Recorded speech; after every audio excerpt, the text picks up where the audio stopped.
नमस्कार विद्यार्थी मित्रांनो, गेल्या व्हिडिओमध्ये आपण जागतिकीकरणामुळे शिक्षणात झालेले बदल अभ्यासले होते. आज आपण भारतीय समाजाची रचना पाहणार आहोत. भारतीय समाजाची रचना ही संकीर्ण स्वरूपाची आहे, कारण भारत हा बहुभाषिक, बहुसांस्कृतिक, बहुधार्मिक, बहुजातीय, बहुपरंपरा असणारा देश आहे. भारतीय समाजाची रचना पुढील मुद्द्यांच्या आधारे पाहूया. पहिला आहे सामाजिक रचना. प्राचीन काळापासून भारतात विविध धर्म, जात, वंश, पंथ असणारे लोक वास्तव्य करून राहिले. त्यामुळे सामाजिक रचनेमध्ये विविधता आली. केल्या जाणाऱ्या कामावरून 12 बलुतेदारी गावगाडा सुरळीत चालवण्यासाठी अस्तित्वात आली. पूर्वी खेडेगावांमध्ये वस्तू विनिमय पद्धत अस्तित्वात होती. या पद्धतीच्या केंद्रस्थानी शेतकरी होता. म्हणजेच शेतकरी हा धान्य पिकवत असे आणि जे शेतकरी नव्हते ते शेतकऱ्यास व इतरास सेवा पुरवीत असत. यामध्ये जे शेतकऱ्यांच्या नैमित्तिक स्वरूपाच्या गरजा भागवत त्यांना आलुतेदार, तर जे महत्त्वाच्या व नेहमीच्या गरजा भागवीत त्यांना बलुतेदार म्हणत. बलुतेदारांमध्ये सोनार, लोहार, कुंभार, न्हावी इत्यादींचा समावेश होत असे.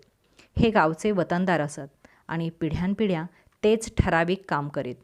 पुढे मात्र विविध वर्गांनी आपल्या हक्कासाठी पुढाकार घेतला आणि भारतीय संविधानाने सामाजिक समतेचा धडा दिला. भारतीय समाजात एकत्र कुटुंब पद्धती अस्तित्वात होती. आजही भारतात पितृसत्ताक कुटुंब पद्धती असलेली आपणास पाहावयास मिळते. कुटुंबामध्ये आजी, आजोबा, नातवंडे, आई, वडील, सुना असा परिवार एकत्र नांदत असे. मात्र आधुनिकता, व्यवसाय, धंदा, नोकरी यामुळे कुटुंबाचे स्थलांतर झाले. जिथे शेती असेल तिथे स्थावर कुटुंब असे व नोकरी, व्यवसायानिमित्त अशा एकत्रित कुटुंबाचे विभक्त कुटुंब झाले. सध्या विभक्त कुटुंबाची संख्या वाढत आहे. त्यामुळे बऱ्याचशा समस्या निर्माण झालेल्या आपणास पाहावयास मिळत आहेत.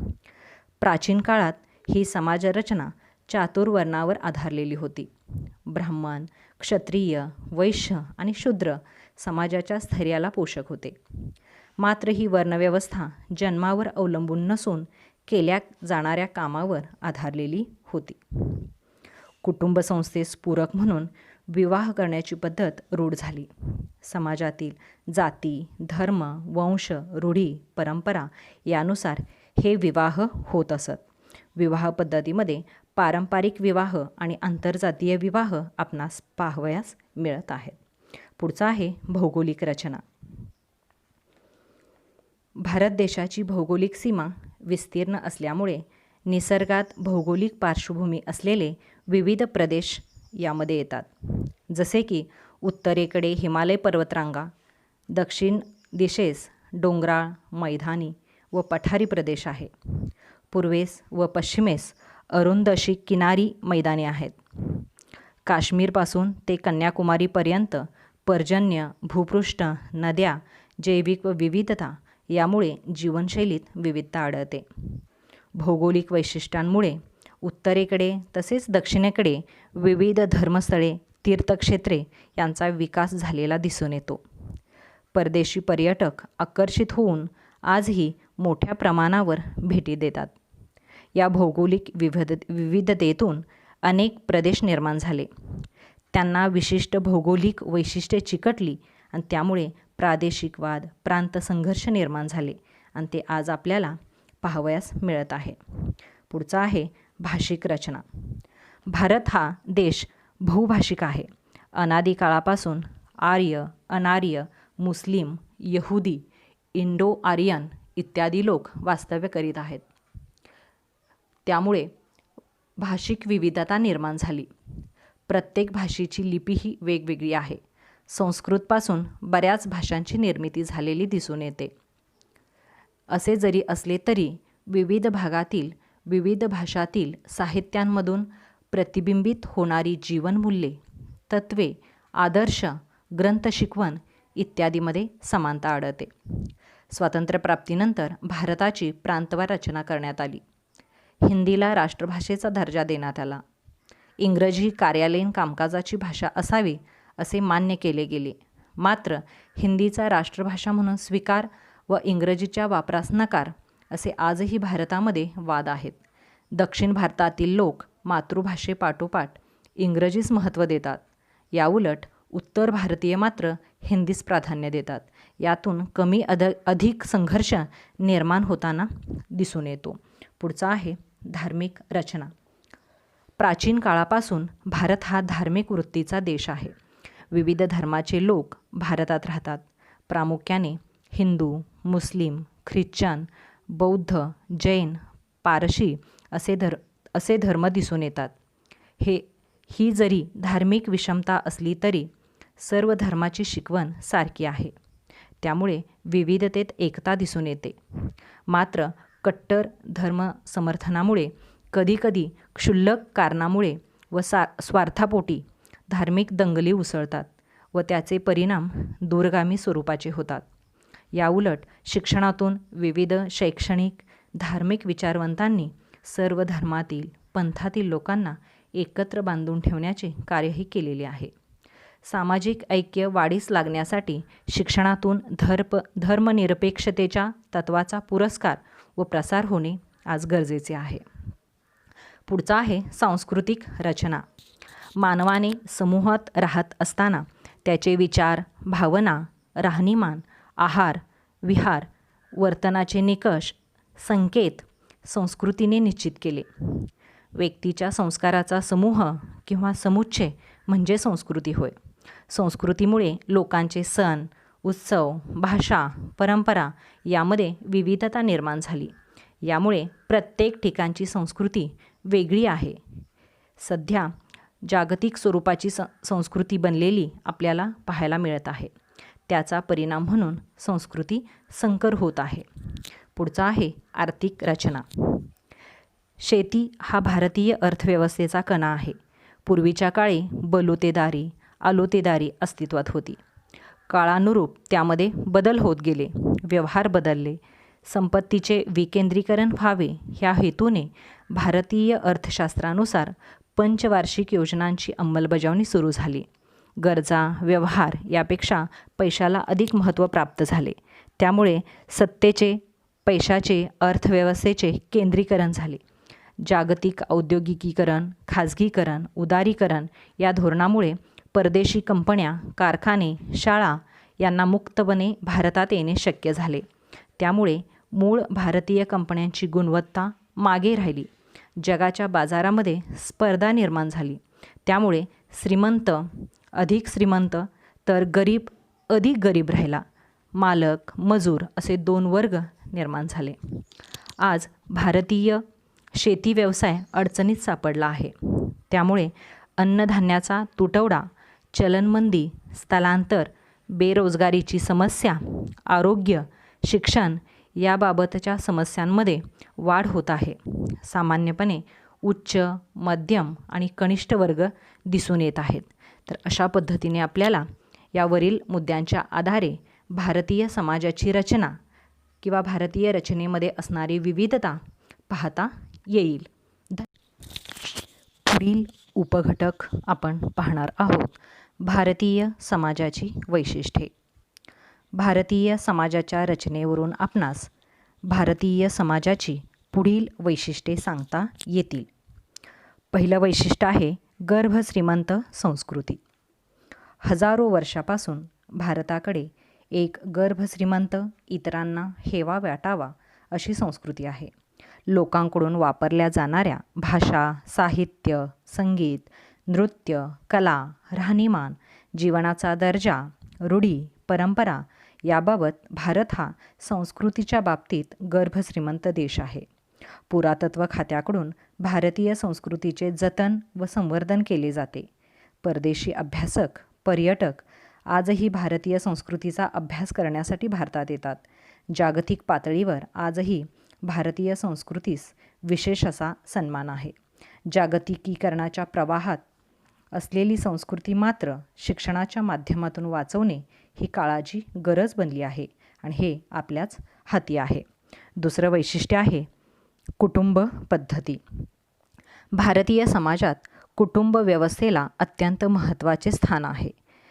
मॅकआयव्हर व पेज यांनी कुटुंबाची पुढील प्रकारे व्याख्या केली आहे. प्रजोत्पादन व प्रजासंगोपन करण्याच्या हेतूने जोडलेल्या संबंधावर आधारित अशा आटोपशीर परंतु टिकाऊ समूहाला कुटुंब असे म्हणतात. कुटुंब ही एक सामाजिकीकरण घडवून आणणारी संस्था आहे, कार्यवाहिनी आहे. ती एक अनौपचारिक शिक्षण देणारी संस्था आहे. भारतीय समाजात पूर्वीपासूनच एकत्र कुटुंब पद्धती आहे.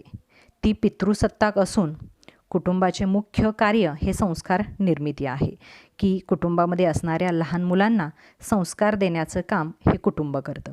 कुटुंबाची आणखीही काही कार्ये सांगता येतील. त्यामध्ये पुढचं आहे स्नेह व प्रेमाचे कार्य.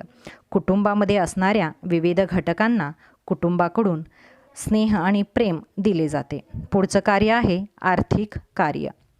कुटुंबामध्ये असणाऱ्या सर्व घटकांच्या आर्थिक गरजा तसेच संरक्षणविषयक गरजा या कुटुंबाकडून भागवल्या जातात. पुढचं कार्य शैक्षणिक कार्य आहे. कुटुंबामध्ये असणाऱ्या प्रत्येक व्यक्तीच्या शिक्षणाची हमी हे त्या कुटुंबाने घेतलेली असते. प्रत्येकाच्या शैक्षणिक गरजा कुटुंबामधून पूर्ण होतात. पुढचं कार्य आपल्याला सांगता येईल करमणुकीचे कार्य. कुटुंबामध्ये असणाऱ्या लहान मुलांना आजी आजोबा, आई वडील कथा, गीते सांगून त्यांचे करमणूक करत असतात. म्हणून करमणुकीचे कार्यसुद्धा कुटुंबाकडून केले जाते. पुढचं वैशिष्ट्य आहे जातीव्यवस्था. जन्माच्या आधारावर ठरणारे श्रेष्ठत्व कनिष्ठत्व हे भारतीय समाजरचनेचे प्राचीन काळापासूनचे वैशिष्ट्य आहे, जे धर्मनिरपेक्षता या तत्वाला मारक आहे. परंतु ब्राह्मण, क्षत्रिय, वैश्य आणि शूद्र हे 4 वर्ण पूर्वीपारपासूनच भारतीय समाजरचनेत रूढ आहेत. स्वातंत्र्यप्राप्तीनंतर संविधान निर्मितीमध्ये डॉक्टर बाबासाहेब आंबेडकरांनी न्याय, स्वातंत्र्य, समता, बंधुता या तत्वांचा समावेश केल्यामुळे सामाजिक समतेचे नवयुग सुरू झाले. पुढचं वैशिष्ट्य आहे आर्थिक विषमता. भारत हा कृषीप्रधान देश आहे. निसर्गावर अवलंबून असणाऱ्या शेतकऱ्यांची संख्या अधिक असल्याने शेतीतून समाधानकारक उत्पन्न मिळत नाही. बेरोजगारीची आज भीषण समस्या आपल्यापुढे जाणवत आहे.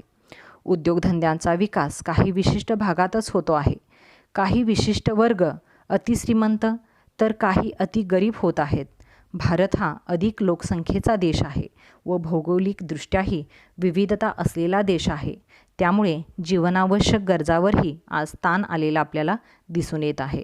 आर्थिक विषमतेमुळे व्यक्तीचे जीवनमान खालावते. आर्थिक विषमतेमुळे रोजगारासाठी शहराकडे धाव घेणाऱ्यांची संख्या आज वाढते आहे. त्यामुळे शहरीकरणाचे प्रश्न निर्माण होत आहेत.